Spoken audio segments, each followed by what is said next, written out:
tal? ¿Cómo están? Buenas tardes. Bienvenidos a la redacción abierta de Intereconomía.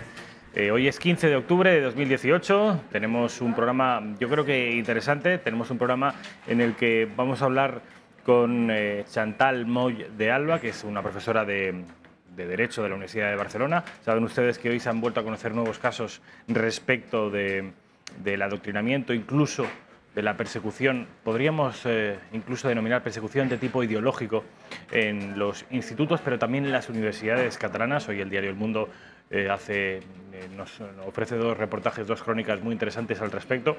Chantal Moll de Alba es una de esas profesoras que se ha atrevido a denunciar los hechos. Es una persona comprometida con el constitucionalismo y con la convivencia en Cataluña, y vamos a poder hablar con ella en breves instantes. Antes decirles que tenemos a Ricardo Chamorro, analista, abogado también, para dentro de unos minutos analizar lo que ha dado de sí la jornada política, también lo que dio de sí el fin de semana. Ya saben ustedes, el pasado puente de la Constitución, con ese 12 de octubre, para algunos aún sigue siendo controvertido, 518 años después. Además, y a última hora, como siempre, como todos los lunes, tenemos la sección de El Centinela del Misterio. Hoy no estará con nosotros Carlos Bustos, pero sí que estará su compañero, su mano derecha, el escritor José Luis Hernández Garvi. Saben ustedes que el último libro de Garvi tiene que ver con los magnicidios, los grandes magnicidios de Estados Unidos y del resto del mundo. Bueno, pues hoy va a hablarnos de algunos de esos intentos sin éxito de magnicidios. No sé si saben ustedes que Barack Obama intentó, por parte de algunos grupos terroristas, se intentó su asesinato, o también de George Bush.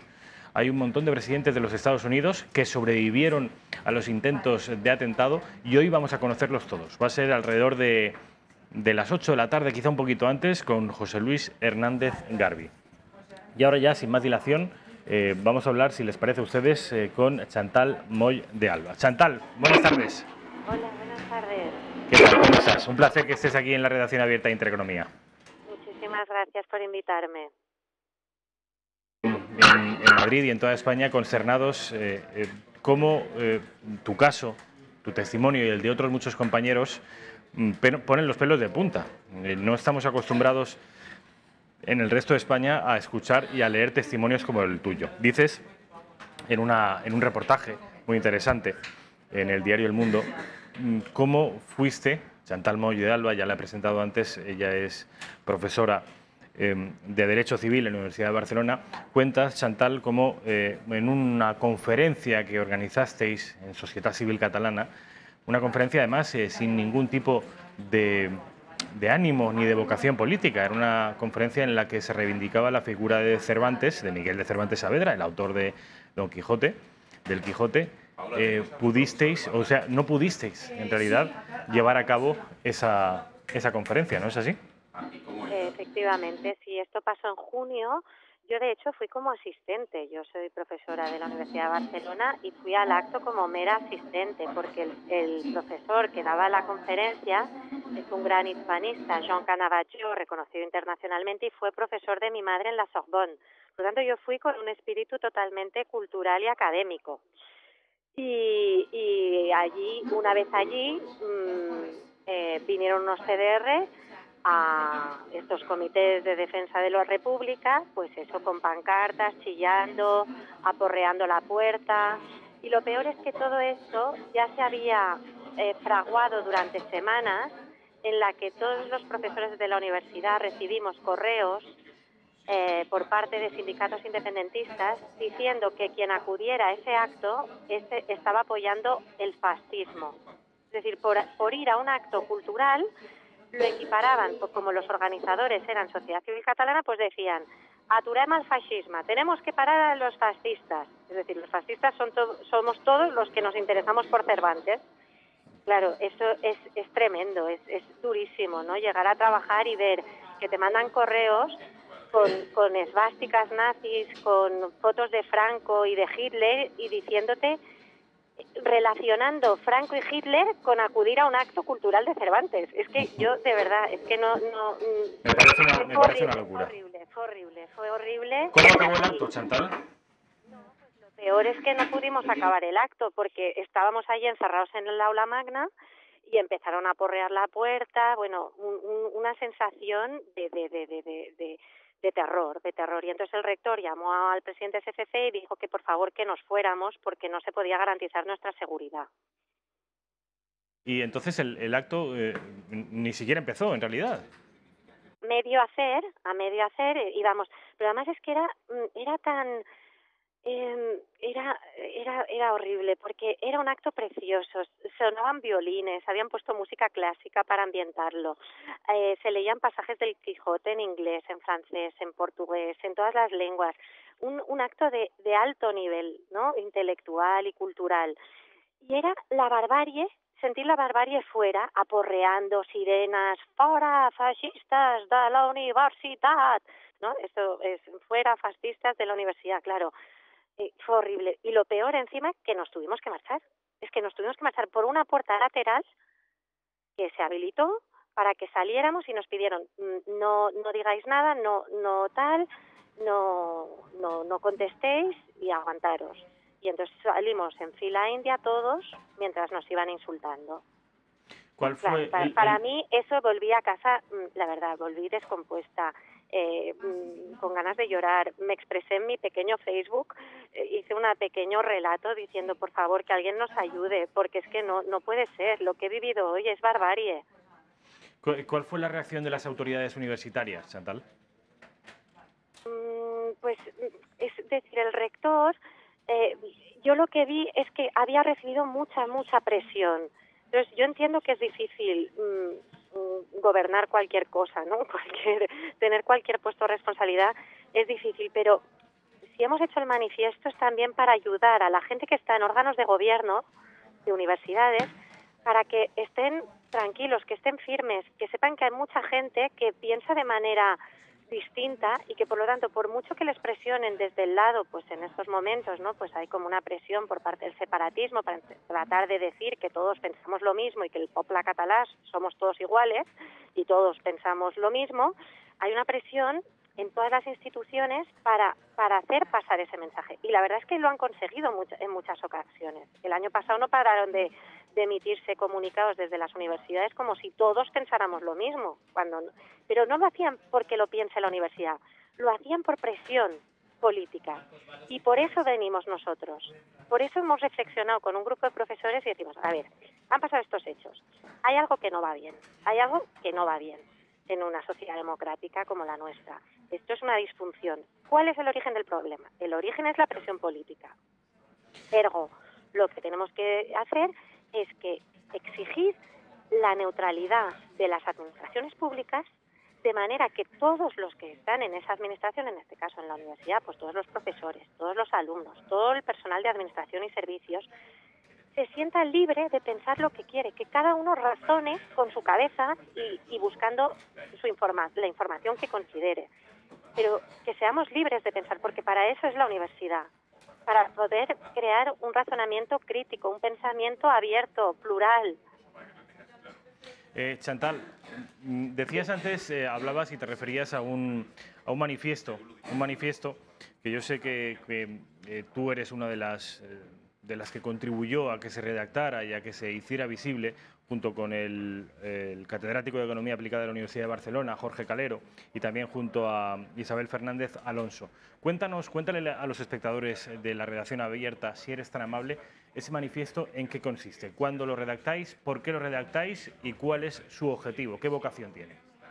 Vale, pues este manifiesto surge a raíz de lo que vivimos el año pasado, que por una parte es esos comunicados institucionales diciendo que toda la universidad está a favor del dret a decidir, toda la universidad está a favor del derecho a decidir. Eso ya empezó hace años. Toda la universidad está a favor del referéndum, cuando mucha gente no estaba a favor. Entonces, ese tipo de comunicados ya nos alertaron. Pero es que luego, además, los jóvenes de Sociedad Civil Catalana organizaron unas conferencias sobre pluralidad universitaria y vinieron unos encapuchados a pegar a los estudiantes constitucionalistas, a pegarles con palos. Y yo iba por la tarde. Y a mí ya me dijo el estudiante de la Autónoma, y Chantal, ¿no tienes miedo de venir? Y yo, ¿miedo? ¿Cómo voy a tener miedo? Claro, yo no sabía lo que me esperaba. Claro. Efectivamente, tuve que ir allí a dar la conferencia escoltada. Al final fue un éxito, vino muchísima gente, pero eso sí, con unos carteles que no se llegaron a retirar de fora fascistas de la universitat y amics dels fascistas, fuera fascistas y amigos de los fascistas. Claro, es que yo que soy profesora, que he dado conferencias en el mundo entero, que respeto a todo el mundo, es que no quiero que se haga esto a nadie, a ningún colectivo, a ningún colectivo. En este caso es al colectivo pues constitucionalista y con la situación que vivimos, pero si en el futuro se lo hicieran a otro grupo por pensar una determinada cosa, también me rebelaría, ¿sabes? Por lo tanto, quiero insistir que es un tema de libertades y derechos fundamentales. Y en Cataluña hay un problema porque son muchos años de opresión, muchos años de poder nacionalista, y es lo que pasa con el poder, ¿no? Que es que cuando se está demasiado tiempo y además de este tipo de poder, ¿no? Pues que incide más en lo ideológico y tal, pues es la consecuencia, ha sido una espiral de silencio. Pero después de todo lo que hemos sufrido, el año pasado creo que ya muchos catalanes hemos dicho, es que hemos estado a punto de perderlo todo, tenemos que hablar, tenemos que decir lo que está mal y no tener miedo. Tú, Chantal, por lo que he podido leer en las crónicas con las que hoy abre el diario El Mundo, está empezando a construirse y a forjarse cierta reacción, ¿no? Que está empezando a quebrar esa espiral del silencio. Este manifiesto vuestro, sin ir más lejos, es un ejemplo de esa quiebra en la espiral del silencio. Sí, efectivamente, es la primera vez. Es la primera vez. Bueno, es lo que hemos analizado, ¿no? Durante mucho tiempo, pues no dices nada, pues es la paz social, te adaptas,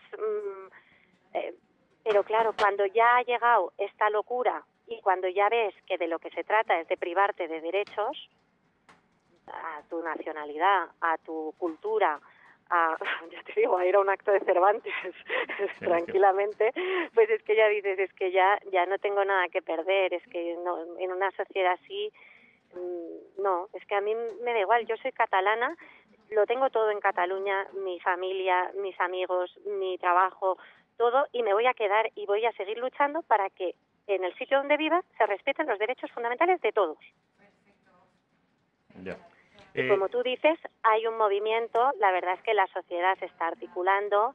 Por ejemplo, el otro día fue precioso, el 12 de octubre en Barcelona, fue un día histórico, yo estuve allí. Nos estamos acostumbrando, Chantal, asociaciones a estos días pequeñas, históricos, sí. efectivamente, en Barcelona, que de ver banderas de España en Barcelona, banderas de Europa, señeras perfectamente estatutarias y constitucionales, no esteladas, estamos acostumbrando a ver ese tipo de manifestaciones de españolidad en Cataluña cuando hace solo un año o un año y medio, 2 años, esto era prácticamente ciencia ficción, de manera que sí que está habiendo una reacción. Sí, y es muy bonito verlo porque además yo que lo he vivido un poco, ¿no? Pues por el mundo asociativo y es un esfuerzo ímprobo de pequeñas asociaciones, pues la gente, después de lo que hemos sufrido, ha sido tan horrible, no sabíamos hacia dónde íbamos, la gente moviendo el dinero, las empresas yéndose, inseguridad jurídica, aprueban en el Parlamento unas leyes que tumban todo lo que hemos construido entre todos durante años. Pues ya es que dices, no, pues nos tenemos que articular y de manera respetuosa actuar, punto. Y creo que es la solución, la verdad. Hay un ejemplo de articulación, de actuación, al que antes nos hemos referido, es ese manifiesto del que tú eres una de las impulsoras. Cuéntanos en qué momento está, porque yo sé que acumulabas decenas y decenas de firmas, es decir, de apoyos de profesores universitarios, ¿no es así? Sí, mira, en agosto fue que con 3 amigos empezamos, dijimos, oye, algo hay que hacer, tenemos que movernos, habíamos vivido todos estos episodios horribles del año pasado y la verdad es que nos llevamos muy bien, tenemos los mismos ideales y ha sido una maravilla estar con ellos y entonces creamos un grupo de WhatsApp y cada día, y era agosto, eran vacaciones, cada día profesores que nos pedían adherirse, tal, y bueno, estábamos contentísimos. Y entonces además vimos que era un poco como una terapia de grupo, ¿sabes? Como la posibilidad de poder hablar, de decir, no estoy solo, hay más gente, tal, profesores, y entonces muy bonito, la verdad, ese espíritu, ¿no? De unirse, de compartir, y entonces son todos profesores. Lo que dijimos es que tenían que ser profesores de universidades catalanas y ahora ya tenemos a gente de todas, absolutamente todas, de la Universitat de Girona, de la Universitat de Vic, de la Universitat Rovira i Virgili, de la Universitat de Lleida, de Pompeu Fabra. Luego todas las categorías, catedráticos, profesores, contratados, funcionarios, todas las categorías, pero todos profesores de distintas disciplinas y, eso sí, de universidades catalanas, porque claro, yo conozco los problemas de aquí, lo que he vivido aquí. Yo no sé, que quizás la presión política también hay en otras universidades de otras comunidades autónomas. Eso no lo sé. Me da, Chantal, que desgraciadamente el único precedente que existe en España de un proceso de politización tan asfixiante, el único precedente es el que se dio en el País Vasco y que en menor medida sigue dándose, pero que sabes que durante los años del plomo, en los 80, los 90 y el principio de los 2000, se dio en el País Vasco. Afortunadamente el resto de universidades de España, en Jaén, en Valladolid, en Alicante o en Murcia, esto afortunadamente no se da. De manera que el resto de españoles estamos con vosotros porque por algo tan sencillo, porque queremos seguir siendo compatriotas vuestros. De manera que solo podemos agradeceros el trabajo que hacéis y además a vosotros, a los que estáis dando la cara, a los que estáis moviéndose, a los que estáis siendo capaces de articular un movimiento civil desinteresadamente, quitándole tiempo y dinero a vuestras familias y a vuestros recursos. Lo único que podemos decir es que gracias y que sois muy valientes, Chantal. No, pues de verdad, muchísimas gracias. Y bueno, todo es bonito. Al final, si luchas por tus ideales, luego te pasan cosas bonitas, porque toda la gente que he conocido, los que nos hemos unido y ahora somos una piña y podemos compartir, y por lo tanto también es un enriquecimiento para todos, ¿no? El movernos y el compartir lo que sabemos y los valores que tenemos. Y además tener la convicción de que estamos en el lado bueno, en el lado de las sociedades abiertas, en el lado del europeísmo, en el lado de la solidaridad, en el lado de la unión. Exacto, y no de la dispersión. Estamos en el lado bueno de la historia, de manera que... Sí, esos son los valores que defendemos. Esos son. Y lo del 12 de octubre fue bonito por eso, porque, como tú has dicho, ¿no? Eran la bandera española, pero como símbolo de solidaridad, como símbolo de unión. También habían señeras, porque nos sentimos catalanes. Somos catalanes, somos españoles, somos europeos y estamos orgullosos de lo que entre todos hemos construido. Chantal Moll de Alba, ha sido un placer, mil gracias, estamos en contacto, aquí tienes a este programa y a esta casa en general para cuanto necesites, y un saludo y un abrazo para ti y para todos esos profesores valientes que estáis reivindicando la pluralidad ideológica, el derecho a seguir compartiendo un mismo país con riojanos, con gallegos o con castellanos. Exacto, por la igualdad y por la libertad. Y que ya somos 125, porque te he dicho que empezamos 3 y ya 125 firmantes y mucha gente que no ha firmado porque, pobre, nos ha dicho que tenía miedo, estaba en una situación débil o incluso si no están en una situación débil hay gente que tiene miedo, pero poco a poco superaremos entre todos el miedo. Pues nuestro ánimo. Muchísimas gracias por darnos voz. Gracias. Solo faltaría, Chantal, mil gracias. Adiós, gracias. Bueno, pues ya han visto ustedes, ya han escuchado ustedes, por mejor decir, un ejemplo, un testimonio de valor, de coraje y de compromiso con una serie de valores que son los valores que en realidad todos los constitucionalistas y casi me atrevería a decir que casi todos los demócratas deberíamos compartir, que son los valores de la unión, de la unidad, de la solidaridad entre regiones, entre pueblos, de la vocación europeísta. Esto es la España moderna y democrática del siglo XXI. Lo contrario, Quim Torra y sus bravatas racistas, esto es la Edad Media. El futuro y el presente es otra cosa. Vamos a publicidad y a la vuelta estamos con Ricardo Chamorro, otro analista político con el que vamos a compartir y vamos a departir respecto de lo que ha venido ocurriendo en el día de hoy en la política española. Después de la publicidad. Los del Río en concierto. Disfrute de una noche con mucho arte, un espectáculo único donde el dúo más internacional interpretará sus grandes éxitos como La Macarena o Sevilla tiene un color especial y presentarán su nuevo álbum Los del Río Tropical. Todo esto en el Teatro Rialto de Madrid el 30 de octubre. Pueden comprar sus entradas en las taquillas del teatro, en entradas.com, en elcorteingles.com, en butacaoro.com o llamando al 902 488 488. No se quede sin entradas y muévase al ritmo de Los del Río.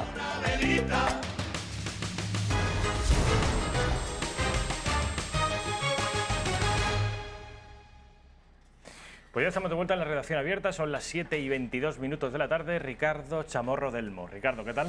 Muy bien, encantado de estar contigo. Tu primer apellido es bonito, pero el segundo, Delmo, ¿esto de dónde viene? Porque no parece... Esto ya hablamos un día, ¿no? ¿No te acuerdas? Bueno, de Liermo, vamos a ver, hay una zona de la Trasmiera, en Cantabria, que se llama... ¿del norte? De Liermo. Como casi todos. Como casi todos. Entonces, luego evolucionó el apellido, ¿sabes? Desde el siglo XVI, que es donde yo tengo un poco... Controlado, hasta... O sea, de Liermo pasó a Delmo, luego de manera posterior, ¿sabes? Yo creo que es más andalusí que cristiano, ¿eh? ¿No? ¿Cómo? ¿Andalusí y cristiano? ¿Qué quieres decir? No, que más que de las montañas del norte y de los reinos bueno, cristianos, yo tengo... igual viene más de... Bueno, tú sabes que históricamente en España, para ser funcionario de ayuntamientos, por ejemplo, yo tenía un antepasado que quería ser funcionario del Ayuntamiento de Granada. Entonces, antiguamente tenías que hacer un compendio, digamos, de limpieza de sangre, ¿no? Entonces, eso, yo tengo el libro, todo el tomo, hasta el siglo XV de toda la familia. Vamos, que no me importaría otra cosa, pero la realidad es que efectivamente yo tengo esto comprobado, ¿sabes? Y entonces el Delmo viene de donde te digo, ¿sabes? De la zona de Trasmiera. De hecho, hay un arzobispo de Santiago que era de los primeros que aparecen en el árbol genealógico, que era familiar nuestro, del Delmo. Según el libro ¿sabes? O sea, que te has preocupado por hacer un árbol genealógico y ir tirando... No me he preocupado, ya me venía hecho, ¿sabes qué te quiero decir? Que eso me lo dieron a nivel familiar, la verdad es que es un regalo que me dieron mis La abuelos. derecha, que os preocupáis de estas cosas, de la cosa étnica y tal, entonces... ¿Esa qué derecha es? ¿La tuya? ¿Esa qué derecha es? ¿La derecha que se preocupa de la genealogía? Exacto, esa. ¿Qué le pasa? Yo creo que aquí en España, en fin, eso no importa. Decías que no, en fin, que te hubiera dado igual tener antepasados andalusíes o judíos. Esto no hubiera pasado nada tampoco. Es decir, no es preciso una limpieza de sangre. No, hombre, no, pero está claro que no, pero te quiero decir que eso lo tenemos porque me gusta a mí la genealogía y ese tipo de cosas. Pues que sepas que ahora hay una forma de buscar entre tus antepasados que se llama, no sé si lo conoces, MyHeritage. Sí. Es una aplicación, en realidad es una empresa judía, además de Israel, que creo que son alrededor de 150 euros, te hacen un análisis de ADN y te explican cuál es tu origen étnico, esto que te gusta tanto. Bueno, vamos a ver, los de MyHeritage no son, es decir, son evangélicos, me parece, que son los que tienen una página web que se dedican a todo el tema... ¿Son de Israel? No. Sí. MyHeritage no. Sí.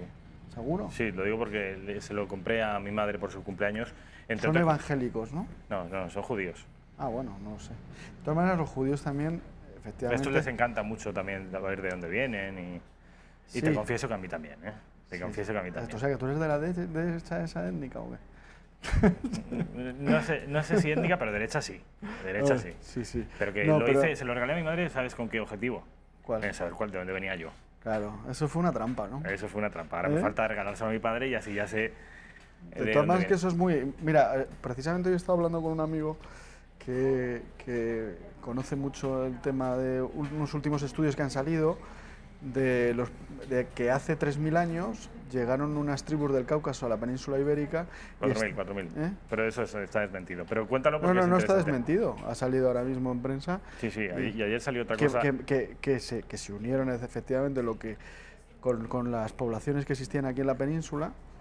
Es decir, se mezclaron, pero a los hombres los exterminaron, ¿no? Entonces de eso viene, digamos, a nivel genético el RB1, ¿sabes? Que tiene la mayoría del sustrato español, que también se tiene casualmente en Escocia, también se tiene en Francia, también se tiene en Irlanda y bueno, que daría lugar a que en España efectivamente hay una huella genética muy importante y muy similar y un país muy homogéneo como es España desde el punto de vista genético, ¿no? O sea, los matices que hay a nivel regional, que es un poco el arma que han utilizado los separatistas, son absolutamente falsos, pero ya desde el punto de vista objetivo, o sea, que son que no hay diferencias, ¿no? Desde ese punto de vista entre los españoles, ¿no? Hay matices, evidentemente, porque hay diversidad. Pero esa teoría que estás explicando y que conocimos teóricamente, se produjo, que conocimos la semana pasada, es que hace alrededor de 4.000 años la población, además completa, la totalidad de la población española, en ese momento no existía ni siquiera la palabra España, pero vamos, de la península, la población masculina fue desaparecida, o sea, fue erradicada, fue aniquilada y fue sustituida por una población exógena, ajena a la península ibérica. Esa es una teoría que está circulando y que, te digo, que ayer ya empezaron, parece que ha sido fruto de una mala traducción o de una traducción no, pero no fue exterminada la población, lo que dice es fue que... sustituida. Bueno, no, se mezcló con las del género femenino, Claro. pero los hombres fueron exterminados. Claro, es decir, claro. pero es que la historia, digamos, la prehistoria, tanto en España como en el resto de Europa, siempre ha sido así. Es decir, ha habido avances y oleadas migratorias que en un momento dado sustituían a los hombres y se mezclaban con las mujeres, ¿sabes? Entonces, en ese caso sí que ha podido ocurrir, ¿no? Me gustaría que volviéramos al presente. Estamos hablando de hace 4.000 años y las teorías étnicas, según las cuales los españoles, y es cierto además, somos una población desde un punto de vista étnico o racial, esta cosa que da tanto miedo hoy hablar, incluso mentar la palabra etnia o la palabra raza, parece que hoy es incorrecto, mentarla exclusivamente. Pues aunque sea incorrecto, parece que en España, en la península ibérica, somos de una homogeneidad racial o étnica mucho más allá que por ejemplo, que la que tienen los galos, los antiguos galos, los franceses, por supuesto los británicos, los italianos. Aquí no hay una diversidad genética más allá de lo prácticamente inapreciable desde el punto de vista del ADN. Y por supuesto esas teorías absurdas según las cuales de Despeñaperros hacia abajo los españoles son más morenitos y tienen genes norteafricanos, eso es una cosa absolutamente absurda.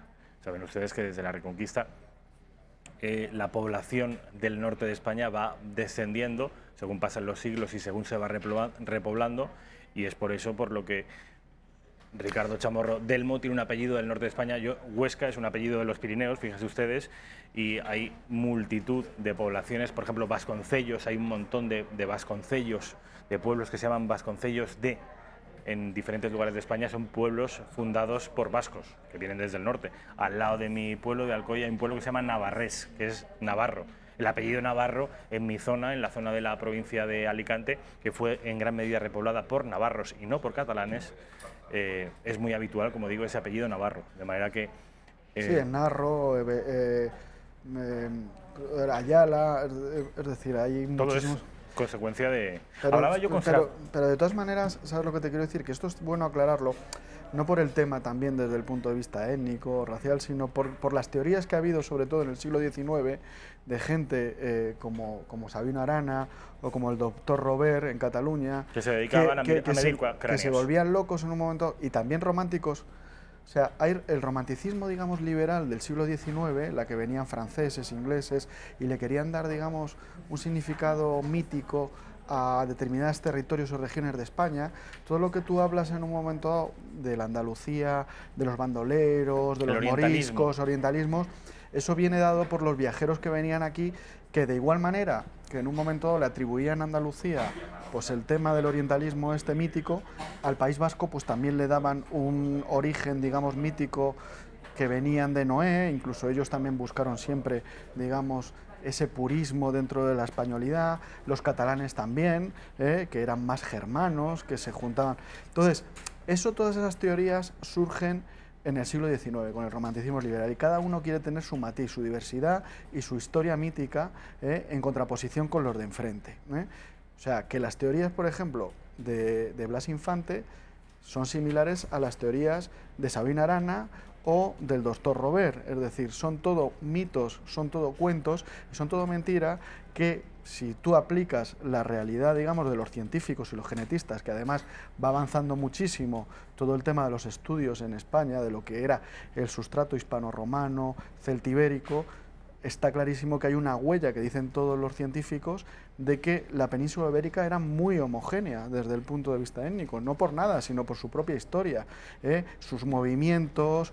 Es decir, que eso también es muy importante desde el punto de vista político a la hora de hablar de un pueblo español, es decir, no 20 pueblos españoles con una comunidad autónoma o con una entidad diferenciada del resto porque incluso étnicamente somos distintos, es que es mentira. Es decir, las provincias vascongadas, por ejemplo, desde el punto de vista de matices, que le daban tanta importancia, no tienen ninguna diferencia con todos los de la cornisa cantábrica y con el resto de España, ¿sabes? Entonces, ya como algo aclaratorio de todas estas teorías románticas y del secesionismo, pues es importante sacar estos datos, ¿sabes? Aparte, de manera diferenciada. Estarás de acuerdo conmigo, Ricardo, que por lo general cuando las iniciativas que existen a día de hoy para defender la nación española van casi siempre orientadas a la defensa de un determinado Estado de Derecho, a una ley de leyes, a una Constitución, a un patriotismo de corte constitucional, de Habermasiano.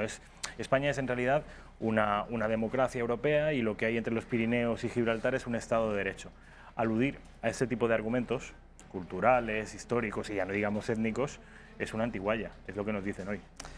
No, sí, es una antigua idea, pero precisamente, digamos, es el argumento de las personas que en un momento dado que quieren separar del resto de España. Es decir, hay una nación histórica que culturalmente, históricamente, se puede comprobar clarísimamente que tiene siglos, de las más importantes. O sea, hay un proyecto cultural, un proyecto político que viene desde Roma, que luego se unifica desde el punto de vista político a través del Reino de Toledo, el Tercer Concilio de Toledo, donde ya todos somos católicos, y hay un proyecto de reino desde el punto de vista político y basado también en el derecho germánico para unificar a todo el territorio español, y luego de manera posterior los 7 siglos de Reconquista en todas las crónicas, en todas las entidades que van surgiendo de todos los reinos, los condados catalanes, la marca hispánica, el reino de Navarra, el reino de Castilla, todos tienen en su propia génesis la voluntad de recuperar ese reino visigodo de Toledo, unificador, y entonces eso demuestra, aparte de todo lo otro, que sí que es una antigualla, efectivamente, pero es que nuestra nación, o sea, nuestra Constitución habla de la nación española de manera previa, es decir, la Constitución no se fundamenta en la voluntad de una serie de gente en una asamblea, sino se fundamenta en la nación española, patria común e indivisible de todos los españoles. Eso significa, según el artículo 2, de que hay una nación previa, desde el punto de vista histórico, pero es que eso... Pero se pasa de puntillas sobre eso, sobre el sustrato nacional. Y lo importante y a lo que se atiende normalmente, para no meterse en berenjenales y no ser acusados de fascistas, es la arquitectura legal, el andamiaje jurídico. Pero es que en el andamiaje tú le puedes juntar, fíjate, España tiene la ventaja que le puedes juntar los dos andamiajes, ¿no? El andamiaje jurídico, es decir, la soberanía nacional reside en el pueblo español, un solo pueblo, y la nación española desde el punto de vista cultural y como proyecto político tiene un montón de siglos y es perfectamente argumentable, es decir, desde el punto de vista de la nación histórica lo puedes defender, y desde el punto de vista a nivel político de un solo pueblo español a lo largo de la historia, que siempre ha querido en un momento dado pues luchar por sus libertades y quitarse los malos usos, ir quitándose fronteras entre españoles, unificando reinos, quitando feudalismo. Es decir, aquí los reyes católicos, por ejemplo, cuando llegaban a Cataluña, la gente más pobre, la gente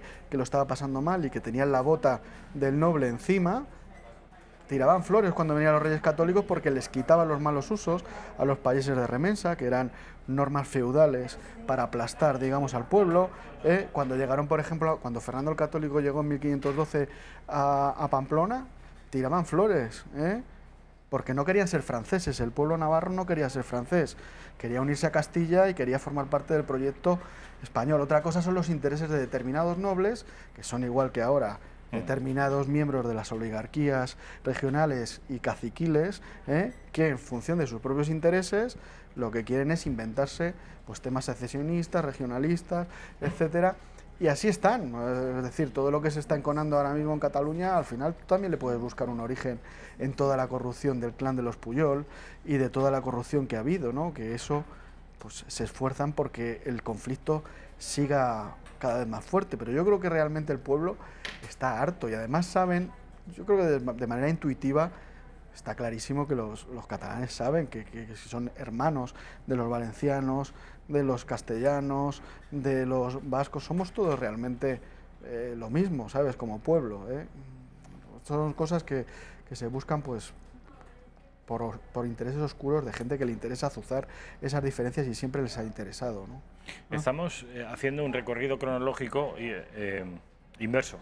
Hemos empezado hablando de 4.000 años antes de Cristo y ahora estamos pasando por la Edad Media, por la Reconquista y por esas élites caciquiles que, según Ricardo, podrían explicar en gran parte las disputas territoriales de antaño y de hogaño. Vamos al presente, vamos a 2018 y vamos a octubre de 2018. Sabes perfectamente que Pablo Iglesias y Pedro Sánchez firmaron el otro día, de manera muy solemne y en una habitación con las ventanas abiertas, por cierto, que no se le escape a nadie ese detalle de abrir las ventanas para que corra el aire, unos presupuestos generales del Estado que aspiran a que el Parlamento los apruebe, que tengan una mayoría absoluta, y son unos presupuestos generales del Estado que el Partido Popular tacha de, atención, poco profesionales. Vamos a ver.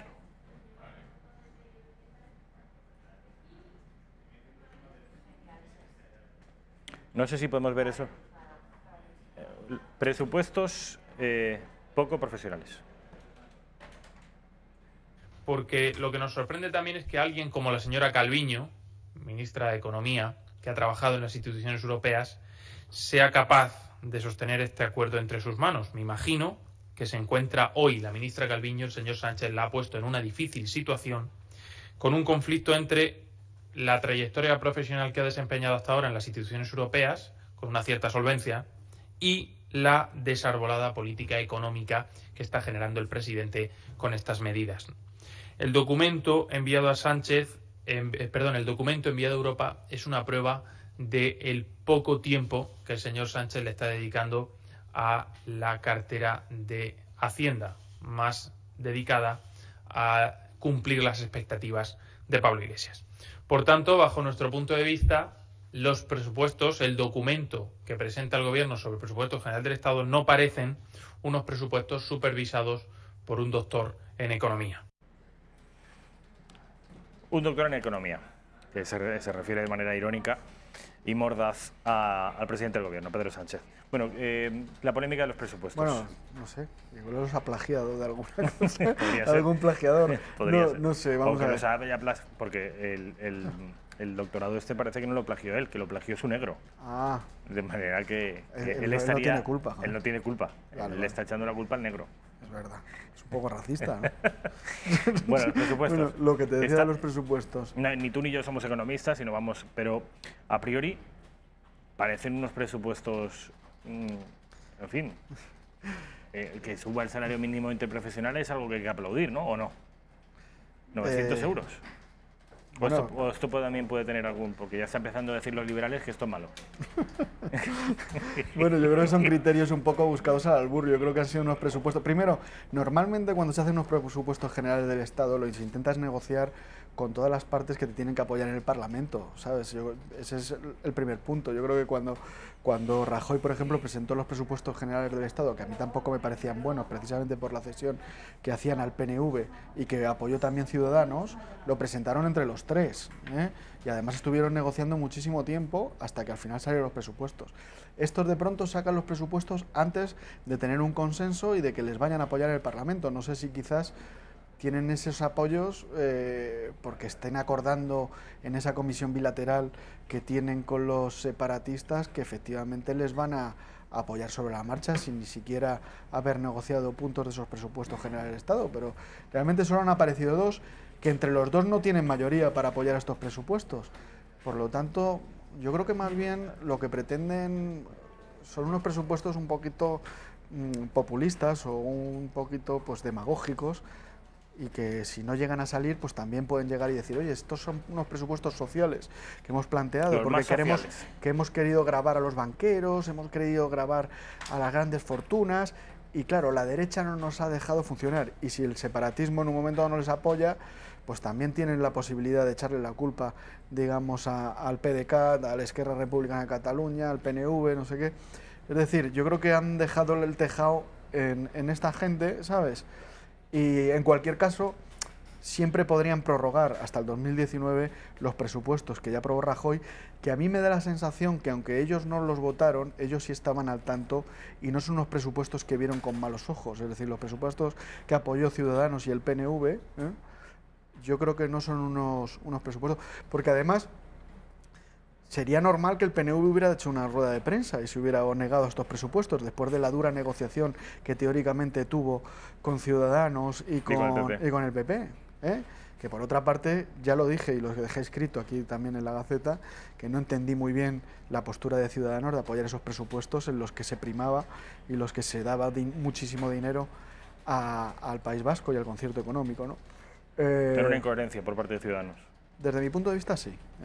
Pero bueno, claro, tú no puedes decir que se va a derogar el concierto económico vasco y luego llegas a apoyar unos presupuestos que les das miles de millones al PNV para que estén tan contentos. Tú, por cierto, eres contrario a lo de los conciertos económicos, al sistema foral de País Vasco y Navarra. Yo sí. ¿Eres contrario?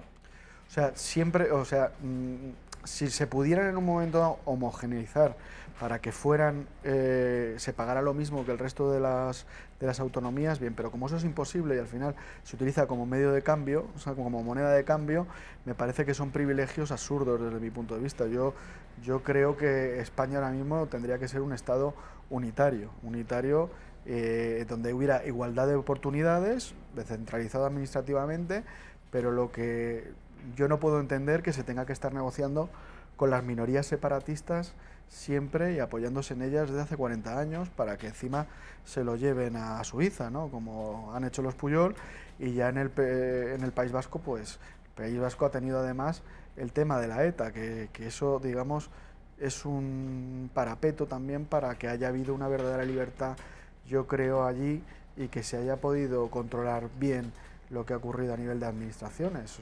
Es una región rica y yo creo que hay corrupción por todas partes, ¿no? El tema... No, te lo digo porque sabes perfectamente que hay una parte de la derecha que es partidaria, o al menos no ve con malos ojos, esos atavismos o esos derechos históricos, precisamente en tanto que históricos, de los que disfrutan los vascos y los navarros. Esto parece más, la vocación de suprimirlos parece más cosa de jacobinismo republicano, de una cosa más centralista, más francesa, muy poco Menéndez pelayista, ¿entiendes? Muy poco, porque al fin y al cabo España no es Francia, es decir, un sistema hipercentralizado en España yo no creo que encajara. Sí, por supuesto, habría todo el sistema autonómico en español se ha descarpetado absolutamente y ahora mismo no hay por dónde cogerlo. Pero ir a un sistema centralista, yo no sé si sería... ¿Tú apostarías por eso? De eso hay mucho que hablar, es decir, ahora mismo hay un porcentaje muy importante, según el CIS, de gente que está en contra del sistema autonómico, de gente que quiere recuperar competencias para el Estado y no tienen ningún tipo de representación porque nadie cuestiona el sistema de las autonomías, exceptuando Vox, ¿no? Que ahora está en boga. Pero sí que hay una demanda por parte de los españoles que estamos cansados en un momento dado de ceder competencias y dinero y tal a una serie de gente. Hay una viñeta muy famosa de Mingote, que tú la has puesto alguna vez en redes sociales, es buenísimo, donde salen unos con una pancarta y dicen: ¿y cuándo nos pagan a nosotros por ser españoles? Porque claro, si tú eres separatista, teóricamente aquí resulta que lo que hacen es más que darte prebendas y prebendas y prebendas para que tú no te vayas de España.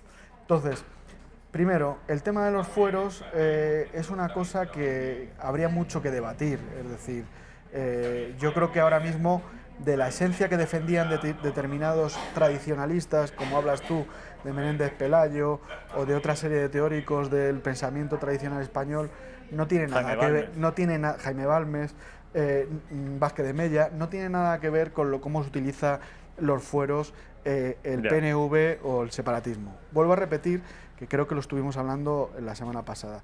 Lo que han hecho los nacionalistas es utilizar una serie de ideas que no tienen nada que ver con las ideas tradicionales de esas determinadas regiones. Es un sistema romántico, liberal y voluntarista que utiliza los fueros simplemente para construir una nueva realidad que es Euskadi. Es decir, Euskadi no tiene nada que ver con los fueros que había en Vascongadas antiguamente, ni con la forma y la estructura jurídica que existía antiguamente en Vascongadas, ni en la sociedad que había antiguamente en Vascongadas. Ni siquiera el idioma es el mismo. Ni siquiera el idioma es el mismo, porque las distintas formas de hablar el vascuence se la han cargado a través del batúa, ¿no? Entonces, ya no estamos hablando de los fueros como se hablaba hace un siglo, ¿no? Ya. Estos han utilizado ese idioma para realmente formar una ideología totalitaria y cambiar toda la idiosincrasia de sus regiones en entidades nacionalistas con un nuevo lenguaje y cambiar absolutamente todo el panorama de sus regiones, ¿vale? Entonces, independientemente de eso, que dices tú, España no es un Estado centralista, ¿vale? España no es un Estado centralista, si yo no quiero decir, pero la soberanía nacional sí que reside en el pueblo español, entonces tendría que haber un parlamento, aunque luego tú descentralices administrativamente, tú tengas tus diputaciones, famosas son las diputaciones vascongadas, siempre lo fueron, ¿no? En su forma de organización. Eso es la tradición vasca. Eso es la tradición, ¿sabes? Entonces, sus diputaciones organizaban, la tradición vasca no es que en Álava, con un 80% de gente castellano hablante, no puedas escolarizar a tus niños en castellano, porque Álava, los fueros de Álava, vamos a ver, si es que los fueros de Álava, de Castilla, si tú defiendes los fueros de Álava, Castilla y Vizcaya igual, ¿eh? Sí, sí, como mucho además, Guipúzcoa, que es el norte de Navarra, ¿sabes? Si nos ponemos en plan... Pero cuando decimos que es Castilla y lo fue de manera voluntaria, sin guerras y sin nada. Nosotros queremos ser castellanos. Es lo que decían los señores vascos, los señoríos vascos. Los señoríos vascos es que simplemente eran generales de los reyes castellanos.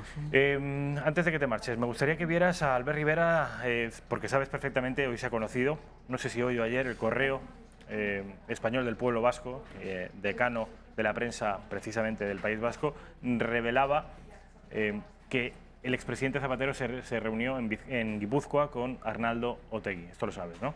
Sí, sí. Bueno, pues mira la reacción de Albert Rivera. Perfecto. Por otro lado, respecto a Zapatero, pues mire, Zapatero lleva una buena racha, ¿no? O sea, se ha reunido con Maduro, es tratado, en fin, como un aliado del régimen chavista, y ahora nos enteramos que también se ha reunido con Otegi. A mí lo que me preocupa es que el señor Sánchez envíe a Zapatero para negociar presupuestos o conseguir, en este caso, concesiones a la antigua Batasuna o Otegi en este caso. Yo, desde luego, no solo no comparto esa política, sino que le quiero pedir y le pido explicaciones al señor Sánchez, que dé la cara. El señor Zapatero, ¿qué está jugando exactamente? ¿Avergonzarnos en Venezuela? Eso es lo que juega Zapatero, avergonzarnos en Venezuela, a los que creemos en la democracia. ¿Qué tiene el señor Zapatero que ganar en todo esto, legitimando un régimen absolutamente tirano como el que tenemos en Venezuela? Y segundo, ¿por qué nos tenemos que reunir para decidir los presupuestos generales del Estado ante un señor que ha apoyado el terrorismo y que además no representa hoy en ninguna institución al pueblo español? Nos tiene que dar el visto bueno Torra, Otegi, lo siguiente que es. O sea, ¿de verdad los españoles tienen que estar en manos de Torra o de Otegi? Antes de que me des tu opinión respecto de estas palabras de Albert Rivera, que cualquier otra cosa te la compro, pero que sea un mal orador, eso no te lo puedo comprar nunca. Supongo que estarás de acuerdo conmigo. Es un buen orador, es un magnífico orador. Bueno, decir que en el grupo de mercenarios sediciosos, que saben ustedes que compartimos, Alfredo Fernández, Ricardo Chamorro... Ya empezamos. A ver qué va a decir ahora. Javier Cortés Lucena dice, Ricardo, tú sabes que no eres cristiano viejo. Javi Cortés Lucena, Alfredo Fernández, Laura Rodríguez Soler y Cristina Seguí, un saludo a todos. Un abrazo. Que dicen que no eres cristiano viejo. Bueno, que lo sepas. Él sí. Él sí, bueno. ¿Qué te ha parecido lo de Albert Rivera y sobre todo esta reunión de Zapatero con Otegi? Pues me ha parecido, bueno, decimos, ya estamos acostumbrados a este tipo de cosas, es decir, en el momento que Otegi es definido como un hombre de paz desde hace varios años y, por ejemplo, en contraposición con Ortega Lara, que le están llamando extrema derecha por todas partes, una persona que estuvo 500 y pico días metido en un zulo y fue liberado gracias a la Guardia Civil, ese es de extrema derecha, y esta gente es hombre de paz, incluso algunos dicen que tienen que darle el Nobel de la Paz, ¿no? a Arnaldo Otegi, ¿no? Un terrorista impresentable, ¿no? Entonces, es el cambio de relato que se ha producido en España por imposición de unos y por dejación de otros. Y entonces ya se reunieron en Perpiñán en su momento también gente de Esquerra Republicana con ETA para negociar que no se atentara en Cataluña, y estaban en coalición el Partido Socialista de Cataluña con Esquerra Republicana en ese momento en el Parlamento de Cataluña, entonces no me extraña este tipo de cosas. Es decir, los interlocutores ahora mismo de esta gente, lo cual no entiendo, porque el Partido Socialista Obrero Español tiene una historia también de víctimas del terrorismo muy importante y de luchas por la libertad también importante con respecto a los etarras. No sé cómo no les da vergüenza que se tengan que ir allí a reunir con este hombre para que les apoye, para que le apoyen los presupuestos. Que a mí me parece una vergüenza. Estoy de acuerdo totalmente con Albert Rivera, pero que es una cosa que está pasando desde hace muchos años. Es decir, que digamos que yo entiendo que la gente pues se asuste, pero yo ya llevo asustándome de cosas que están pasando en España desde hace muchos años, desde el 2004 que hubo desde el 11M hasta aquí, pues el cambio de relato, el cambio del modelo de la transición, el cuestionamiento de todo esto, pues ten en cuenta que ETA estaba totalmente acorralada en el 2003, Herri Batasuna ilegalizado, y ahora mismo pues son gente que está celebrando cada vez que viene un nuevo preso que sale de la cárcel sin ningún tipo de problema, lo están celebrando a bombo y platillo. El PNV ya negocia directamente la cesión de competencias de las cárceles vascas para darles prebendas también a los presos políticos vascos e intentar acercarlos ya sin ningún tipo de... Presos políticos vascos, has dicho. Bueno, a los terroristas, ¿sabes? Pero ellos les llaman presos políticos vascos. O sea, que no es tuyo, que lo pones en su boca, en la de ellos. Creía que había claro, sido claro. Vale. En su boca, Zapatero, qué hombre nefasto, ¿eh? O sea, con ese aspecto de esa bonomía y ese talante que él siempre reivindicaba, cuantísimo daño ha hecho Zapatero, sobre todo en la quiebra de ese relato de la transición al que se refería antes Ricardo. Siguen haciendo. Sí, bueno, porque claro, sus hijos políticos, los herederos políticos son Pablo Iglesias y Sánchez, por este orden. Ellos han heredado ese nuevo relato que acababa con la reconciliación nacional y volvía a resucitar, y en eso estamos, resucitando a Franco, resucitando las dos Españas, e incluso con la intención de demoler la cruz más alta del mundo, que está, saben ustedes que en Cuelgamuros. Nos tenemos que ir, Ricardo. Si quieres una cosita muy rápida... No, me acuerdo precisamente de la anécdota de las víctimas del terrorismo con Zapatero, cuando él dijo: os comprendo perfectamente porque a mi abuelo también lo mataron. Es decir, eso da la medida, efectivamente, de lo que pasaba por aquella cabeza. Ricardo Chamorro del Mono. Bueno, encantado. Que dice Javi que no eres cristiano viejo. Sí que lo es y lo acabo de demostrar. Javi, le invitamos a venir aquí, que él demuestre también. Sí, porque siempre está que tiene que demostrar. Menos redes sociales. Menos redes sociales y vente aquí, Javi Cortés Lucena. Demuestra tu hidalguía. Te veo el lunes que viene, Ricardo. Muy bien. Publicidad, y enseguida estamos con José Luis Hernández Galvi. Ya saben ustedes, los grandes magnicidios de la historia de los Estados Unidos de Norteamérica. Publicidad.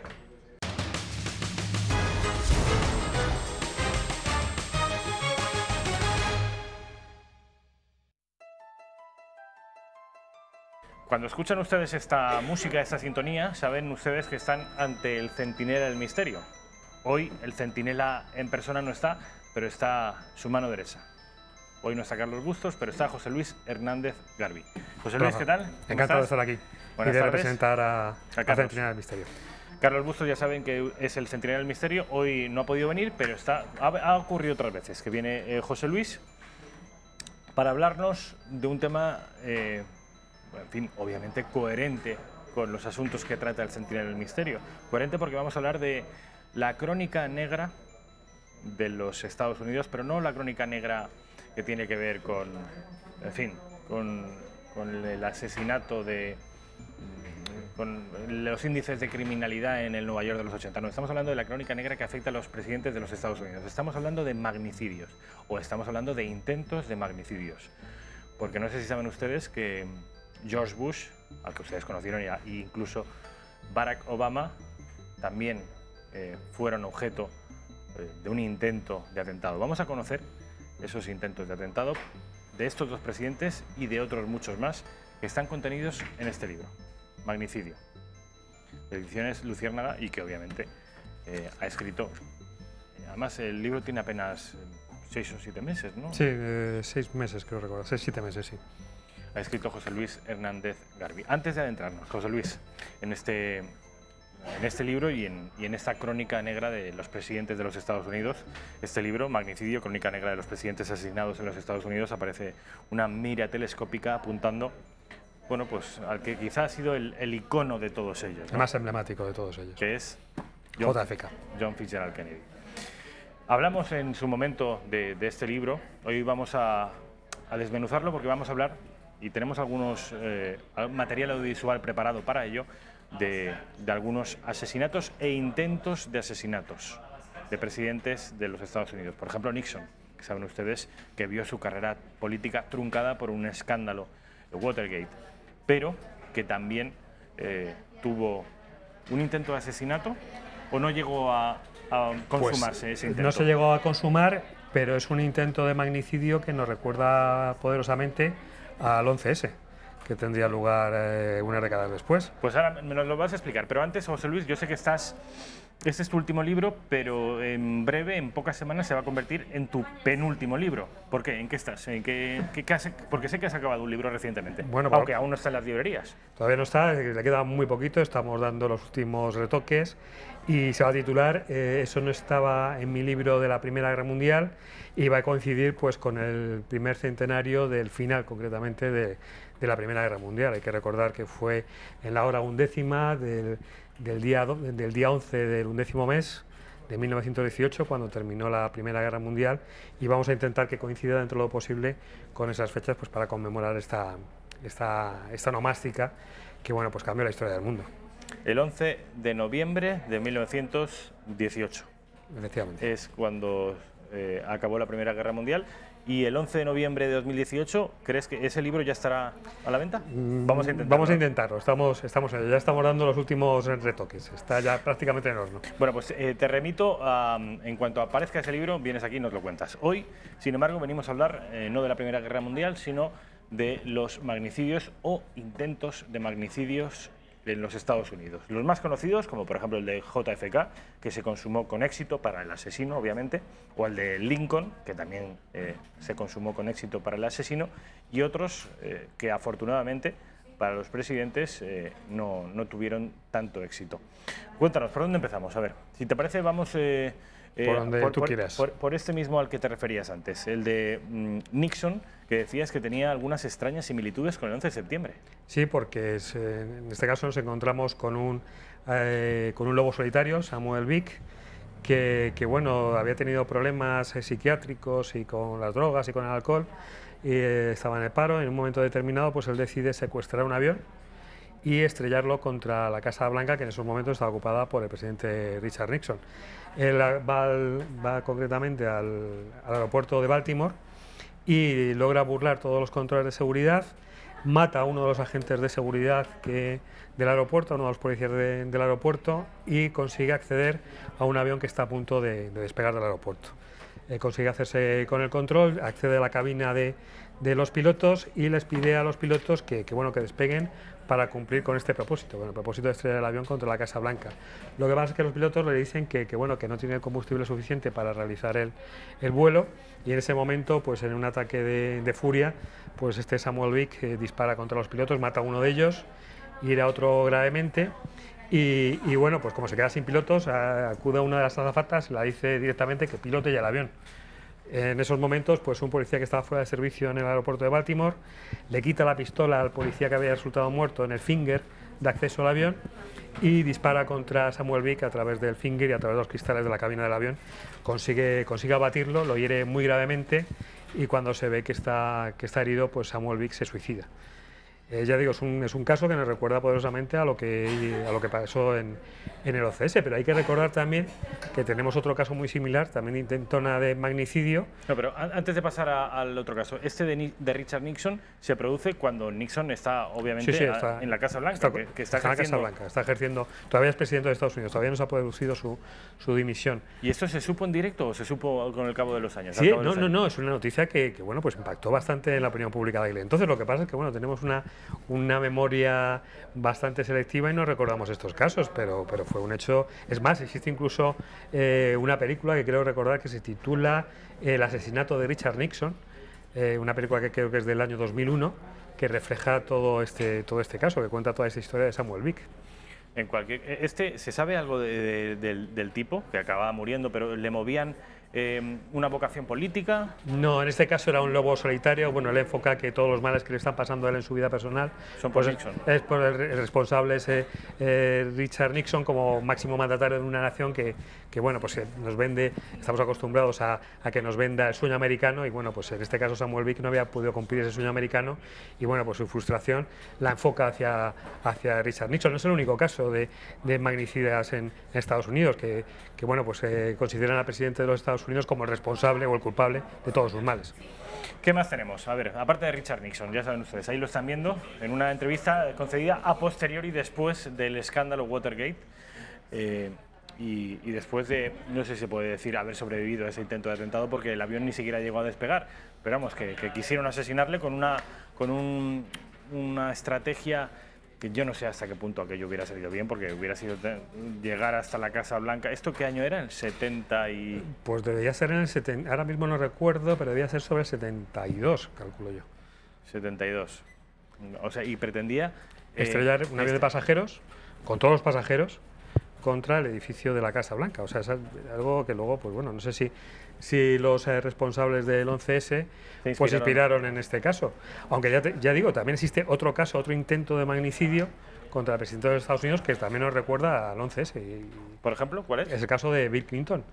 ¿De Bill Clinton? Bill Clinton, el avión se llega a estrellar en los jardines de la Casa Blanca. A ver, ¿cómo es esto? Es otro caso que tampoco... Ya debería acordarme yo. Pero no era un avión, puede ser que fuera una avioneta. Una avioneta, es una avioneta. Ah.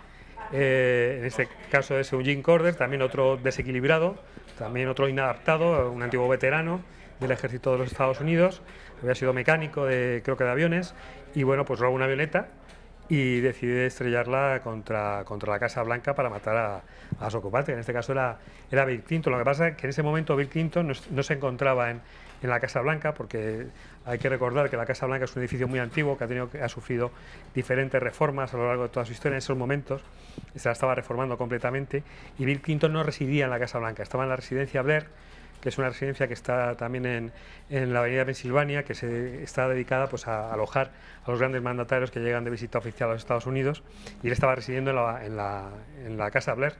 Entonces, pues bueno, el avión llegó a estrellarse contra los jardines de la Casa Blanca, murió Jim Corder, no hubo más heridos, y en este caso sí que los sistemas de defensa antiaérea que defienden la Casa Blanca estuvieron a punto de intervenir, a punto de lanzar sus misiles para derribar esta avioneta.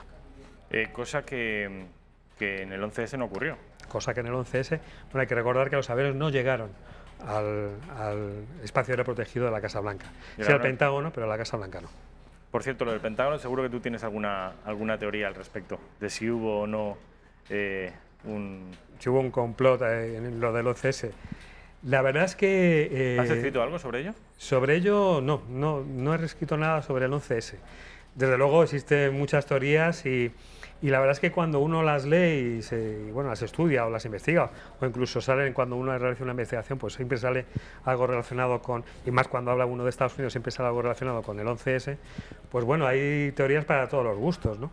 A mí, desde luego, lo que pasó en el Pentágono me parece muy extraño. O sea, un avión que cualquiera que sepa algo de aeronáutica, pues un avión de pasajeros, que es un aparato muy grande, que realice un vuelo a baja altura y que penetre en el muro, en uno de los muros del Pentágono, pues bueno, nos resulta un poco extraño. Hay que tener en cuenta que la trayectoria que tuvo que llevar ese avión pues es prácticamente imposible. Tuvo que descender prácticamente picado y hacer un giro pues prácticamente en ángulo recto, algo que para un avión pues es imposible, ¿no? Y luego volar a ras de suelo para estrellarse contra la fachada del Pentágono. Yo lo dejo ahí y que bueno, nuestros espectadores que puedan opinar. Que juzguen. Teddy Roosevelt, este hombre, cuéntanos. Teddy Roosevelt, pues Teddy Roosevelt también fue víctima de un atentado terrorista, de un magnicida, que bueno, pues a punto estuvo de costarle la vida.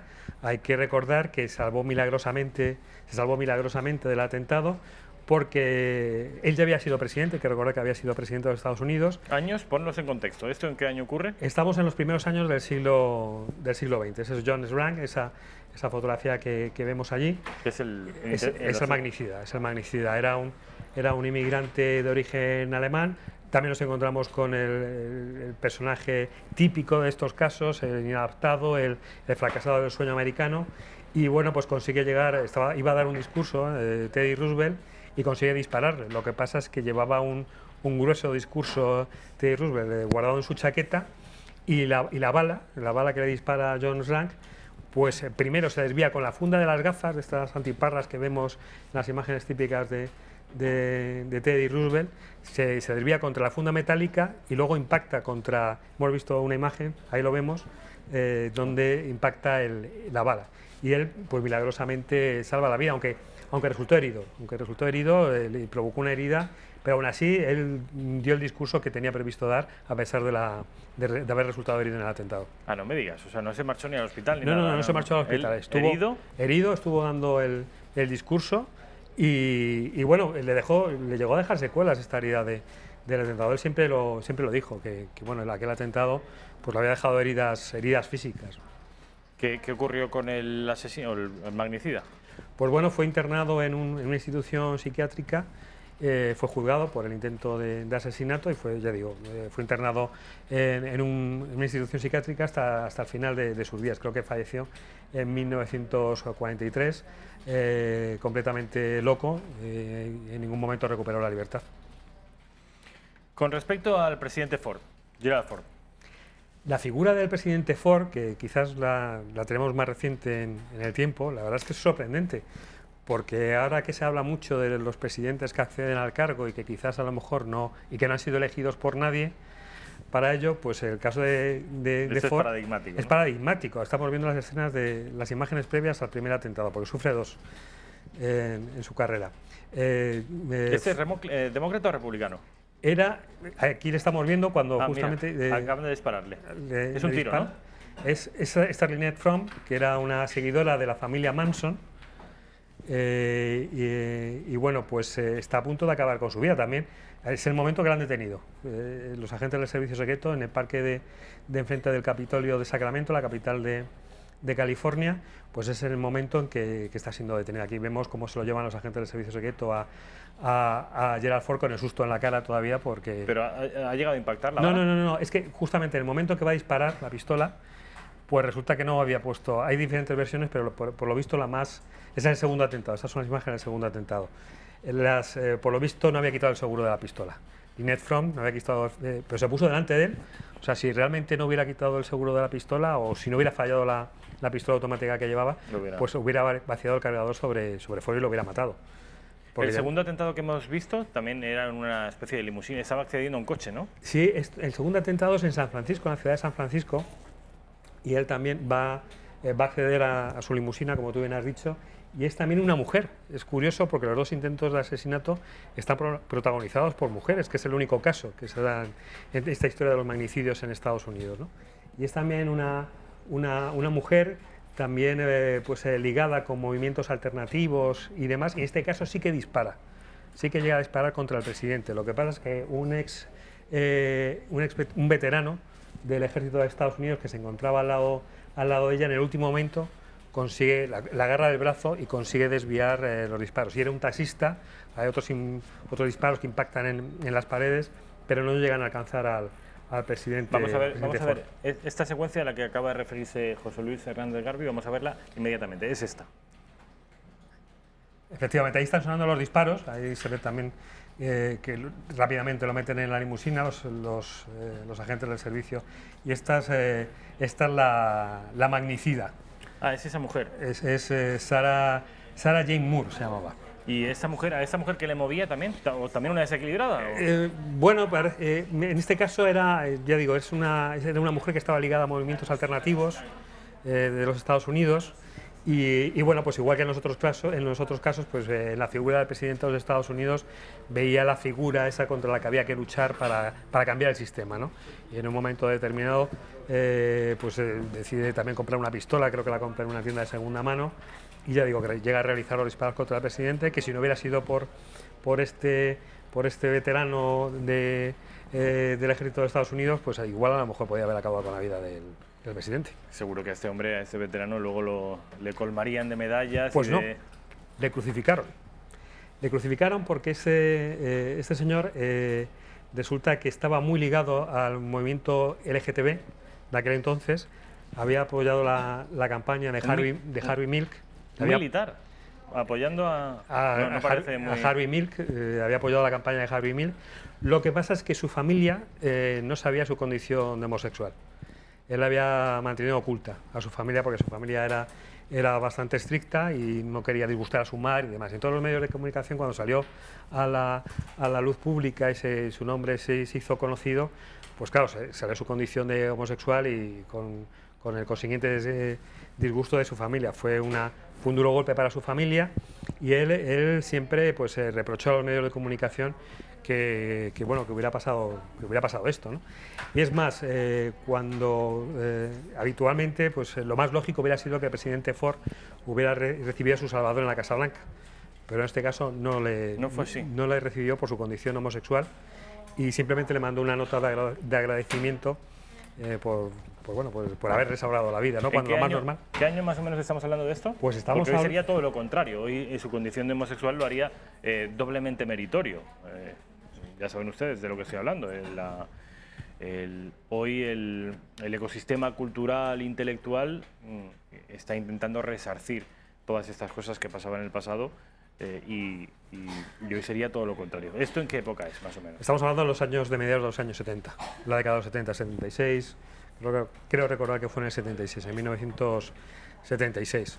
No está demasiado lejos de nuestros días, lo que pasa es que ya digo, son episodios también que nos pillan un poco lejos, nos pillan en Estados Unidos y quizás no lo recordamos tanto en España, ¿no? En Europa. Si te digo Eugene Cordero. Eugene Corder. Corder, sí. Este hombre es el que bueno, pues intenta asesinar a Bill Clinton con su avioneta, que roba la avioneta y la estrella contra los jardines de la Casa Blanca. ¿Qué es lo que nos has contado antes? Que no estaba Clinton, que estaba en la residencia Blair. En la residencia Blair. Fallece en el acto, es el único fallecido de este atentado. Pero, y por todos los magnicidas, me hablas de que, pues eso, de que son una suerte de fanáticos o de locos, pero a ninguno le mueve la ideología política. Sí, hay varios casos. Quizás el más evidente es el de Lincoln, que bueno, James Wilkes lo que pretende, hay que recordar, creo que lo comentamos en el programa anterior cuando hablamos de los magnicidios, es revertir el resultado de la guerra. El resultado de la guerra civil de los Estados Unidos. Él pensaba acabar con el gobierno federal. El atentado era una auténtica conspiración que pretendía acabar no solo con el presidente, sino también con el secretario de Estado y el secretario de Guerra, prácticamente descabezar el gobierno de los Estados Unidos. Y bueno, sus motivaciones eran políticas. León Zolgos, que es el asesino, hay que recordar que son 4 los presidentes asesinados en Estados Unidos, no solo son Lincoln y es JFK, también es Garfield y McKinley. En el caso de McKinley, el presidente que declara la guerra a España en la guerra de Cuba, pues bueno, es asesinado por León Zolgos, que bueno, en este caso era un anarquista. Y asesina al presidente de Estados Unidos por sus ideas. Él tiene unas profundas convicciones anarquistas y lo mismo también decide acabar con la vida del presidente de Estados Unidos como representante del imperialismo, ¿no? Son dos casos evidentes. También ¿Y el cuarto? Este sería el cuarto. McKinley sería el cuarto presidente. Bueno, sería el tercer presidente asesinado. El primero sería Lincoln, el segundo sería Garfield.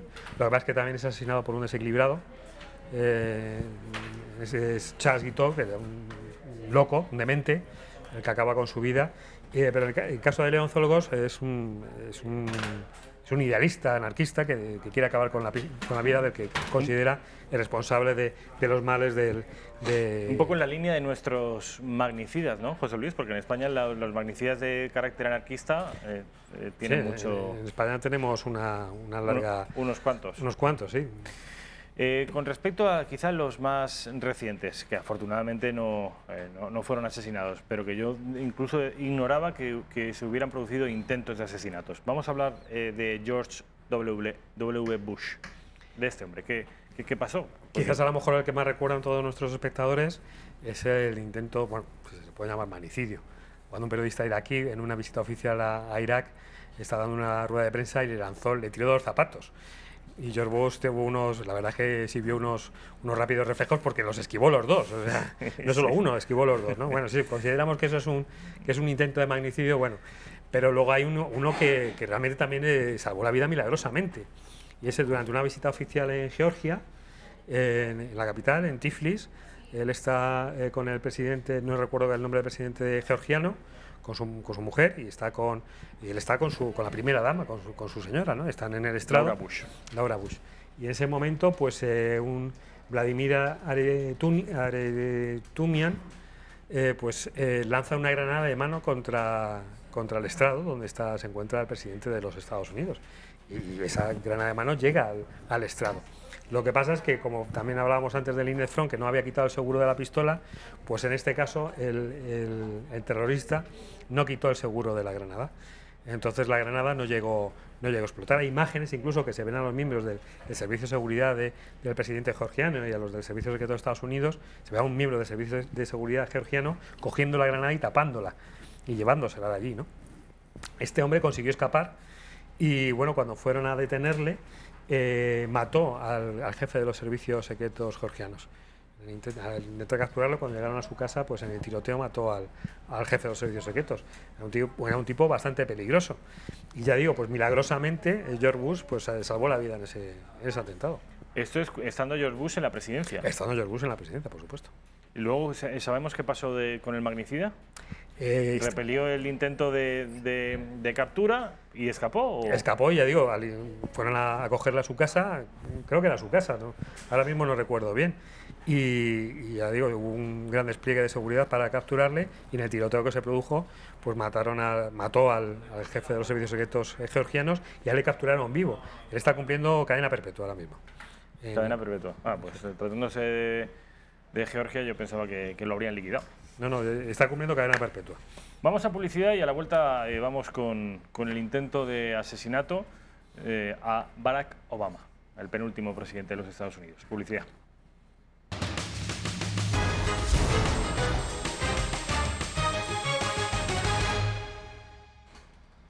8:25 de la tarde. Estamos hablando con José Luis Hernández Garbi, estamos hablando de intentos de asesinato de presidentes de los Estados Unidos. En algunos casos el asesinato se consuma. Todos están recogidos en este libro, Magnicidio, crónica negra de los presidentes asesinados de los Estados Unidos de Norteamérica. Nos quedaban dos por analizar. Uno les sorprenderá a ustedes porque ha sido un presidente al que conocen con seguridad, que es Barack Obama, que yo no sabía, yo ignoraba, José Luis, que este hombre hubiera sufrido un intento de atentado. A ver, cuéntanos. Además, lo más sorprendente es, en este caso también es una mujer la que intenta acabar con la vida de Obama. Shannon Rogers, ese es su nombre, y era, pues, es una actriz de una serie que bueno, muchos de nuestros espectadores seguro que siguen, The Walking Dead. Es una de las actrices que aparece en esta serie, sí. Y bueno, pues mandó a la Casa Blanca un sobre con ricina, que es uno de los tóxicos de la naturaleza más potentes que existen. Lo mandó a la Casa Blanca, que en aquellos momentos estaba ocupada por Barack Obama, y a Michael Bloomberg, que era en aquel entonces el alcalde de Nueva York. Lo que pasa es que los servicios de seguridad de la Casa Blanca y del Ayuntamiento de Nueva York consiguieron interceptar la carta y neutralizar el veneno. Porque es un veneno peligrosísimo. Unos pocos gramos son capaces de envenenar pues prácticamente el agua de toda una ciudad, que pueda consumir toda una ciudad. Entonces, pues bueno... ¿Y esta mujer actriz? Una actriz conocida de una serie? De una serie, bueno, es una actriz secundaria, ya digo, sale en Walking Dead en las primeras temporadas, y actualmente está condenada a 15 años de prisión por el intento de asesinato. Cuando fue detenida por los agentes del servicio secreto, ella echó la culpa a su marido, de que su marido había sido el responsable del envío de las cartas, aunque todo apunta a que, bueno, pues ella sufre algún tipo de desequilibrio mental, en fin, tiene problemas. Otra vez nos encontramos con el mismo... A ver si en 2 minutos eres capaz de explicarnos qué pasó con Truman, presidente Truman. Pues que estamos acostumbrados también a ver estas películas de Hollywood, de los asaltos a la Casa Blanca. Pues pasó algo parecido. Fueron dos nacionalistas puertorriqueños que bueno, pues desencadenaron una auténtica lluvia de fuego en las calles de Washington. Concretamente, hablábamos antes de la residencia Blair. En esos momentos también se estaba renovando la Casa Blanca porque prácticamente se estaba cayendo. Era el presidente Truman el que ocupaba el despacho Oval y estaba residiendo en la residencia Blair, y hubo un tiroteo con armas automáticas. Estamos viendo la residencia Blair concretamente, en el que resultó muerto uno de los atacantes y uno de los policías que defendía al presidente. El presidente incluso se llegó a asomar a una de las ventanas de ese edificio que hemos visto cuando oyó el tableteo de las ametralladoras y los disparos de los agentes uniformados del servicio secreto que protegían las residenciables. Truman, ¿en qué año estamos hablando más o menos? ¿En los 50? Estamos hablando de los años 50. Creo recordar que era su segundo mandato después de la Segunda Guerra Mundial, después de su reelección. Y ya digo, pues prácticamente estuvieron a punto, Óscar Collazo y Torresola, que eran los dos, ¿cómo se llamaban los dos terroristas? Estuvieron a punto de superar los controles de seguridad y acceder a las residenciables. Ahí estamos viendo al presidente Truman. Ahí estamos viendo al presidente Truman, efectivamente. Este parece Chamberlain, no obviamente. Ese creo que es Forrestal. Me parece que era Forrestal, secretario de Defensa en aquel entonces. Decías que esto era obra de terroristas puertorriqueños, nacionalistas puertorriqueños. Nacionalistas puertorriqueños. Que bueno, buscaban... En 1898 obviamente pasa la soberanía puertorriqueña pasa de manos de españoles a manos norteamericanas, y no sabía yo que existiera una resistencia. Sí. Además, ya digo, bastante enconada. Quizás en las últimas décadas pues se ha vuelto más esto de nacionalismo puertorriqueño. Se ha apaciguado, pero existe un movimiento bastante activo que sigue defendiendo la vuelta, la unión con España. José Luis Hernández Galvi, ha sido un placer. Pues ha sido un placer, y recordar a todos nuestros telespectadores que les esperamos en el Centinela del Misterio y en la Biblioteca del Centinela para hablar más de estos temas. Así será, la Biblioteca del Centinela y Centinela del Misterio. Yo les dejo con el informativo de Intereconomía. Hasta mañana.